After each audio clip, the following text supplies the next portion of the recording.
الحمد لله رب العالمين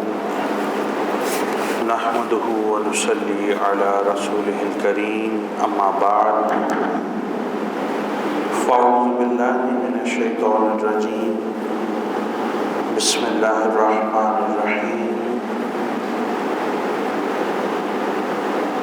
ولا تقولوا لمن يقتل في سبيل الله أموات بل أحياء ولكن لا تشعرون آمنت بالله صدق الله العلي العظيم وصدق رسوله النبي الأمين الكريم أما بعد اللہ رب العزت کی دی ہوئی خصوصی توفیق کی بدولت ہم اور آپ ایک مرتبہ پھر جمعۃ المبارک کی ان مبارک ساعتوں میں اس کا ذکر کرنے کے لیے، اس کی یاد کرنے کے لیے،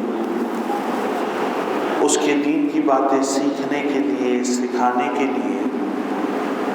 اور اللہ رب العزت کی بارگاہ میں سر بسجود ہونے کے لیے حاضر ہوئے ہیں۔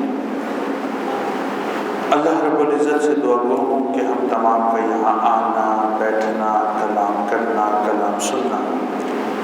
اور اپنی بارگاہ عالیہ میں سر بسجود ہونا قبول و مقبول فرمائے۔ جو آیت کریمہ آپ کے سامنے تلاوت کی ہے سورۃ البقرہ آیت نمبر 154 ہے۔ جنگ بدر ہوتی ہے، دشمنان اسلام سے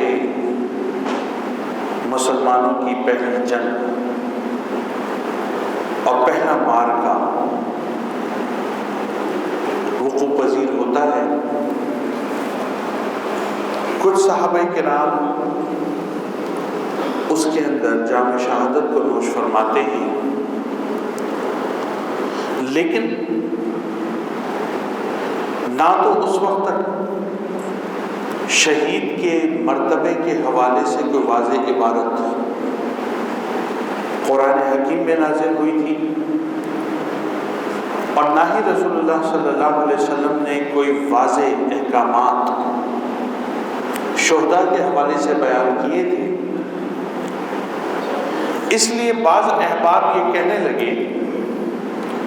کہ فلاں شخص مر گیا، فلاں شخص مارا گیا،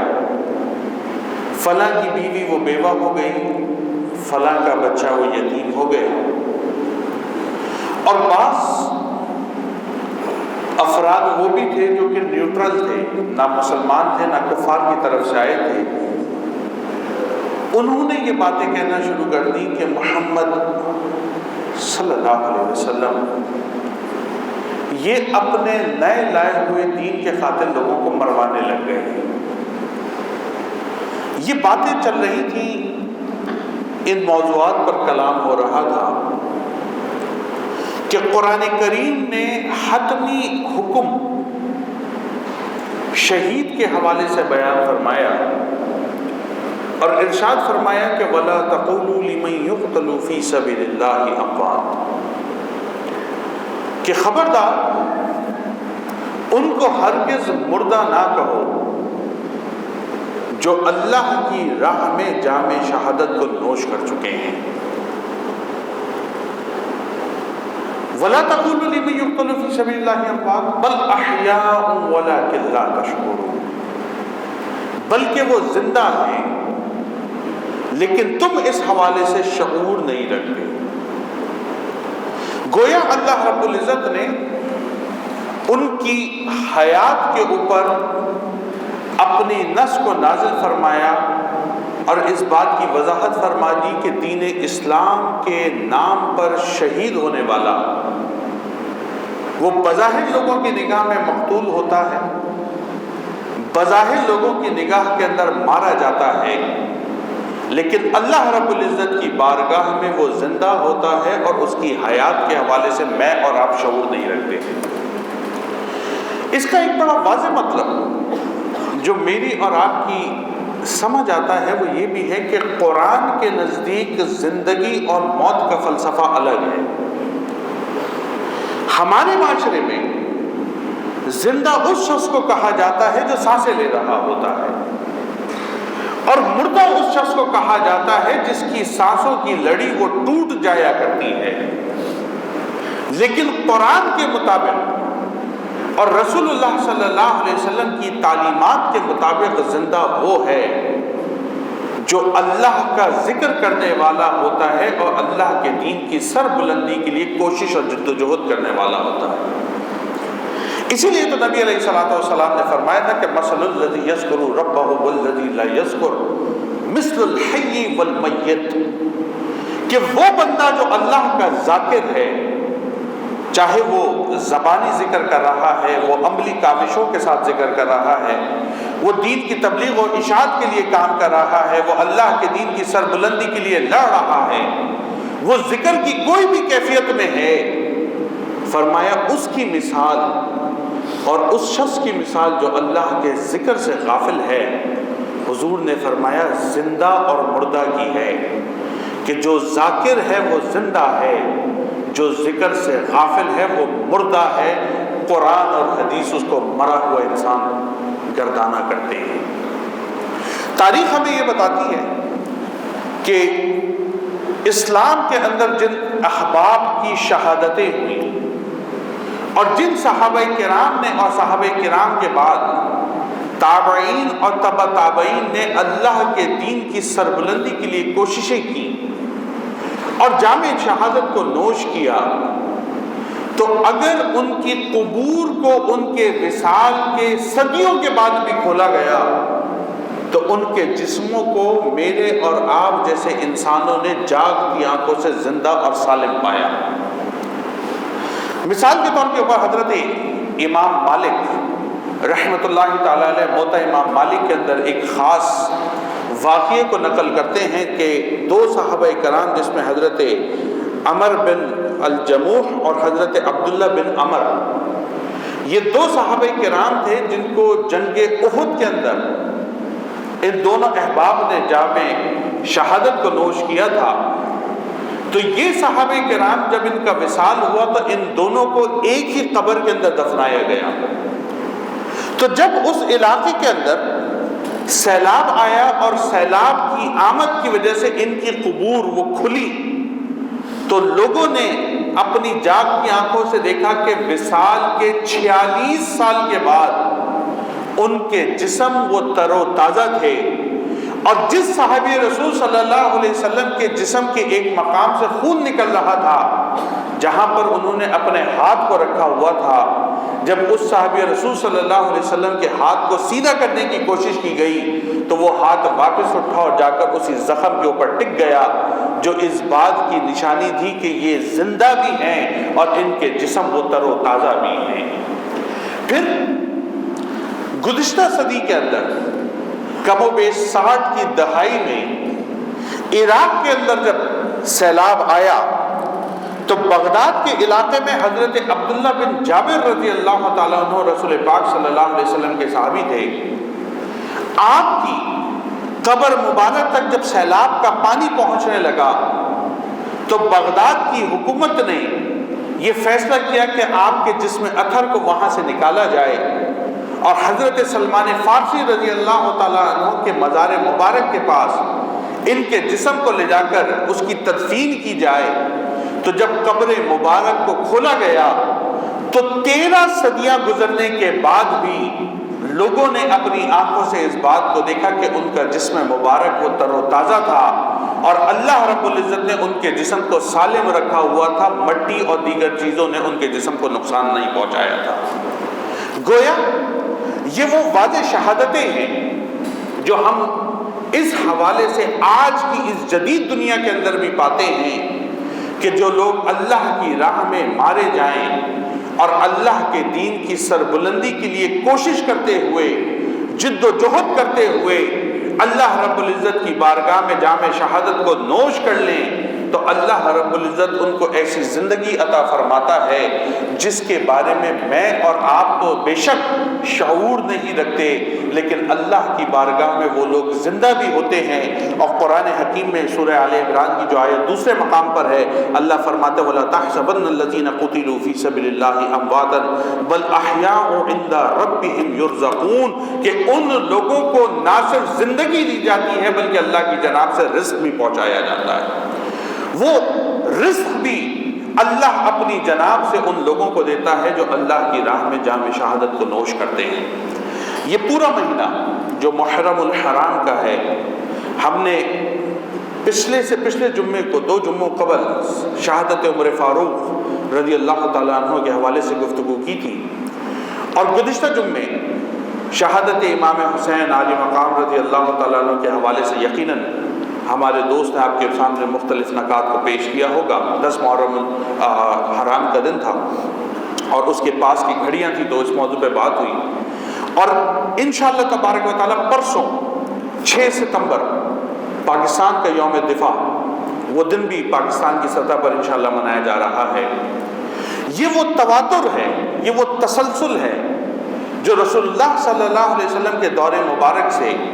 اللہ کے بندوں نے اپنایا ہوا ہے کہ وہ اللہ کے دین کے خاطر اپنی جانوں کے نذرانوں کو پیش کرتے رہتے ہیں۔ اور تاریخ اس بات پر گواہ ہے کہ جب بھی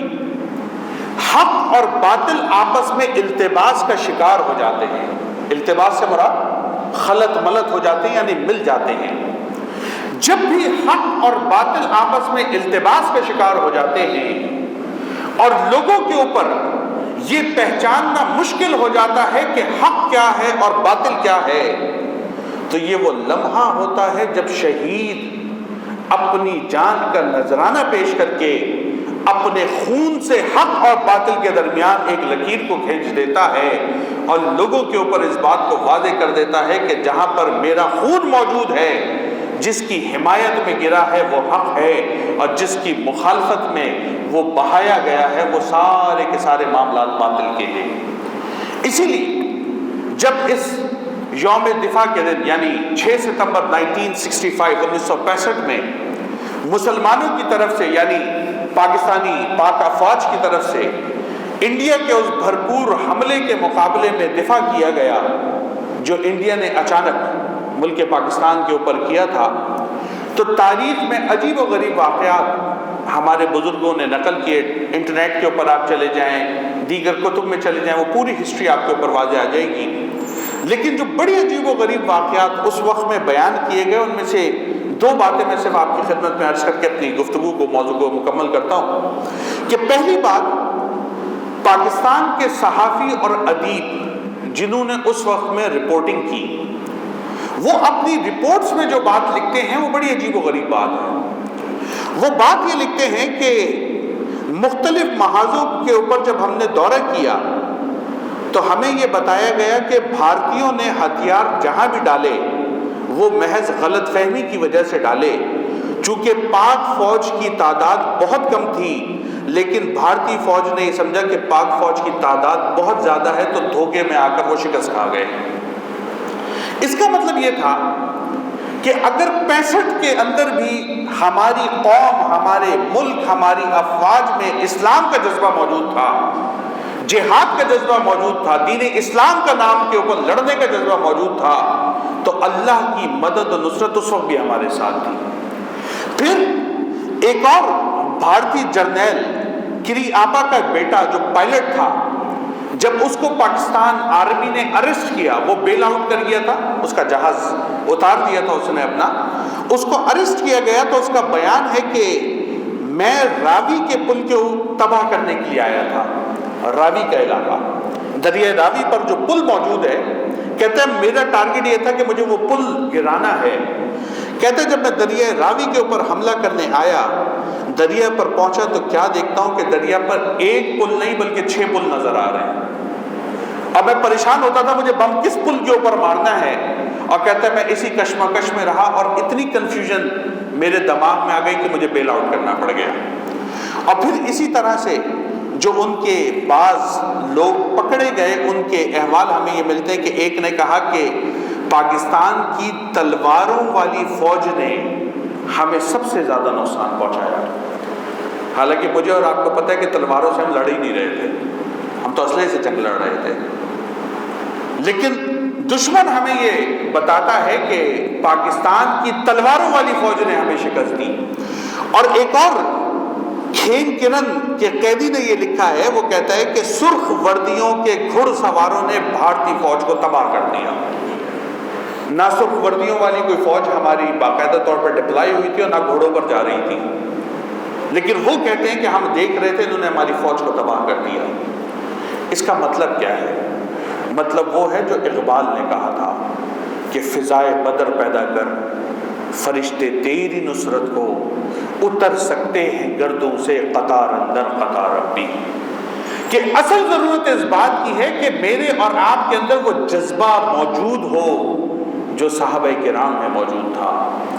میرے اور آپ کے اندر اسلام کی سربلندی کے لیے کوششیں کرنے کا وہ ذوق اور شوق موجود ہو جو صحابہ کرام کے اندر موجود تھا، تو اللہ کی رحمت، اس کی مدد و نصرت آج بھی میرے اور آپ کے شامل حال ہو سکتی ہے، اور ہماری تمام مشکلات ان کا مداوع ہو سکتی ہے. میں ایک آخری بات آپ کی خدمت میں ضمناً عرض کر کے اپنی بات کو مکمل کروں گا. شاید بعض لوگوں کے نزدیک یہ بات کچھ غیر مناسب بھی ہو، لیکن ہم اس بات پر ذاتی طور پر فخر کرتے ہیں کہ پچھلے دنوں جو کرونا کا پوری دنیا میں ایک معاملہ کھڑا ہوا تھا اور آج بھی اس کے اثرات موجود ہیں، ہماری قوم نے الحمدللہ نہایت ہی ڈٹ کر اس کا مقابلہ کیا ہے اور آج تک کر رہے ہیں. وہ قومیں جنہوں نے بہت زیادہ سیفٹی پریکاشنز کو فالو کیا، ماسک پہنے، ڈاکٹرز نے عجیب و غریب لباس پہنے، تمام چیزوں کو فالو کیا، آج یورپی کرنٹ رپورٹس اٹھا کر پڑھ لیجئے، وہاں پر خودکشی کے ریشو بڑھتا جا رہا ہے. اور اس کی وجہ یہ ہے وہ اس زندگی سے بیزار ہو گئے جس زندگی میں مبتلا ہو گئے. ہمارے لوگوں نے اس کے برعکس نمازوں کا قیام کیا، باوضو رہے، 5 وقتہ نمازیں ہوئی، مساجد کے اندر وقتی طور پر اسمارٹ لاک ڈاؤن کیے گئے جس کو ہم آج بھی فالو کرتے ہیں کہ ایک مصلے کے بعد ایک مصلے کی جگہ چھوڑی جائے، لیکن ذکر اذکار کی فضا کو قائم رکھا گیا. وقتی طور پہ کچھ دنوں کے لیے بند کیا گیا، جس کے اوپر جب علماء نے پروٹیسٹ کیا تو گورنمنٹ کی بھی عقل میں یہ بات ہے کہ یہ وبا اگر اللہ کی جناب سے ہے تو اس کو ٹالے گا بھی اللہ ہی، اور اس کے لیے جتنا ذکر ہوگا اتنی آسانی ہوگی. اور اگر یہ وبا میرے اور آپ کی طرح کے کسی انسان کی پھیلائی ہوئی ہے، اور میرے اور آپ کی طرح کے کسی انسان نے شیطان کا پجاری بن کے اس وبا کو پھیلایا ہے، تو پھر ہم نہ مرنے سے گھبراتے ہیں نہ مرنے سے ڈرتے ہیں، کیونکہ ہمارے رسول نے ہمیں یہ بتایا ہے کہ جو ذاکر ہے وہ زندہ ہے، جو غافل ہے وہ مردہ ہے. ہم ذکر کرتے ہوئے اگر بظاہر مر بھی گئے تو اللہ کی بارگاہ میں زندہ بھی گردانے جائیں گے اور اللہ کی جناب سے رزق بھی پاتے رہیں گے. تو شیطان کے پجاری وہ کوششیں کر رہے ہیں، وہ کرتے رہیں گے، لیکن میرے اور آپ کے اوپر یہ لازم ہے کہ اس ذوق، اس شوق کو جو عبادت کا ذوق و شوق ہے، ذکر اذکار کا ذوق و شوق ہے، اللہ کی راہ میں جان قربان کرنے کا ذوق و شوق ہے، اور اللہ کے دین کی سربلندی کے لیے جد و جہد کرتے رہنے کا ذوق و شوق ہے، اس کو قائم و دائم رکھیں. اور ایسے ادارے، ایسے انسٹیٹیوشنز اور ایسی جگہوں کا قیام کریں جہاں سے یہ ذوق اور شوق لوگوں میں منتقل ہوتا رہے، ہماری نسلوں کے اندر یہ فکریات منتقل ہوتی رہے، اور ہماری آئندہ آنے والی نسلیں بھی دین اسلام کے ساتھ اسی ذوق اور شوق والا تعلق رکھیں. اور اللہ رب العزت ہماری نسلوں کے اندر بھی طارق بن زیاد، خالد بن ولید اور ایسے لوگوں کو پیدا فرما دے جو اللہ کے دین کے لیے لڑتے ہوئے جانوں کے نذرانے پیش کریں، اور اللہ ان کی شہادتوں کے صدقے میں باقی امت پر رحم بھی فرمائے اور ہمیں دنیا اور آخرت کی کامیابیاں بھی عطا فرمائے. وآخر دعوانا ان الحمد للہ رب العالمین.